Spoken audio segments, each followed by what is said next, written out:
ఒక ఫ్యామిలీని సినిమాకి తీసుకెళ్తే 5,000 ఏంటండి, స్టూపిడ్ కదా అది. 5,000 అంటే లేకపోతే 3,000 4,000 ఎక్కడి నుంచి వస్తాయి ఈ డబ్బులు? ఏది ఒక కామన్ మ్యాన్ ఒక 20,000 30,000 జాబ్స్ చేసుకునే వాళ్ళు ఎలా చూస్తారు సినిమాలు? అంటే ఇప్పుడు సిటీలో ఉన్న రియల్ ఎస్టేట్ వాళ్ళు అందరూ ఫ్లాట్లు మిడిల్ క్లాస్ వాడికి అందుబాటులో లేకుండా ఎలా చేశారో వాళ్ళు ఇబ్బంది పడుతున్నారు అమ్మలేక. ఇప్పుడు మనం కూడా ఏం చేసాం, సినిమా అనేది మిడిల్ క్లాస్ ఎంటర్టైన్మెంట్ని వాళ్ళకి అందుబాటులో లేకుండా తీసుకెళ్ళి ఇప్పుడు ఎందుకు వస్తారు థియేటర్కి? అంతే. Super sir, correct. వాళ్ళ తప్పే కాదు. నేను వెళ్ళి షాక్ అయ్యాను ఓ రోజు. ఏదో సినిమాకి వెళ్తే టికెట్ 150 రూపాయలు, పాప్కార్న్ 450.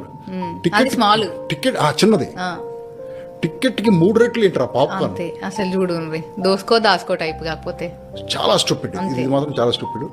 వెంటనే సురేష్ బాబు గారికి ఫోన్ చేసి చెప్పాను అలాగే, ఏమిటి సార్ ఇది, టికెట్కి 3 రెట్లు పాప్కార్న్ ఏంటి, 2 రెట్లు కోకా కోలా ఏంటి?